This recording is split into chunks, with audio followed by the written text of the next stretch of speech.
ఇంటి వాసన గుర్తుంచుకోని తండ్రి ఆసే దాగుందిగా చిక్కి చితికిన విత్తనంలో ఓ వంశవృక్షమే దాగుందిగా తరతరాల చెమట చుక్కలు లాల పోసెను భూమికే బాధ్యతగా కొనసాగినాదో నైవేద్యమేగా స్వామికే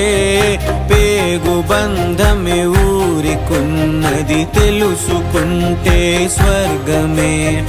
అడుగు పెడితే గడప నవ్వెను గర్భగుడి స్వగ్రామమే ఎందరో చెప్పిన మాటే కదా కళ్ళ ముందరే ఉన్న దారే కదా తొందరే ముందన్న తీరొద్దిక కష్టపడ్డోడికే దైవం తోడుండదా